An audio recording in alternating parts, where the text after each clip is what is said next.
Blech.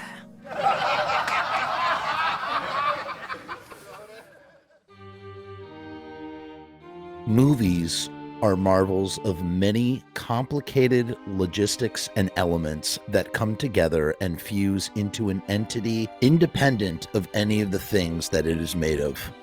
It is a wonderful blend of creativity and occasionally chaos. At the mast of a film's ship is the visionary director leading the crew towards their goal.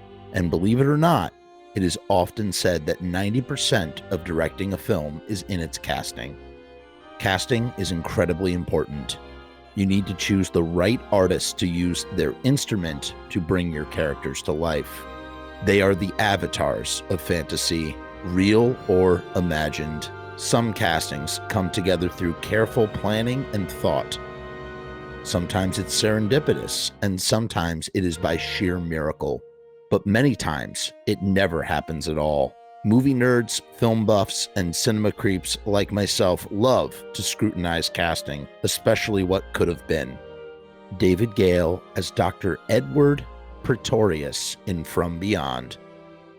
I can't remember if Gale was ever in the running for the diabolical, otherworldly, freaky-deeky Dr. Pretorius in Stuart Gordon and Brian Yuzna's follow-up to their cult classic masterpiece, Reanimator.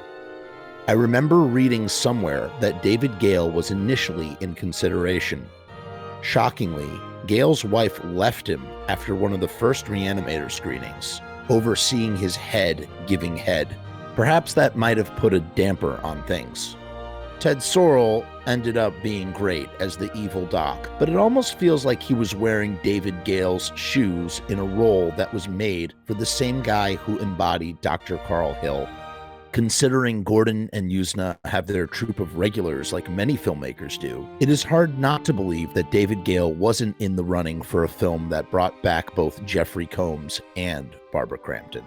Eventually, Gale did come back for the perfect crescendo in the climax of Bride of Reanimator. I am kicking myself because I recently interviewed Yuzna and didn't think to ask him about this.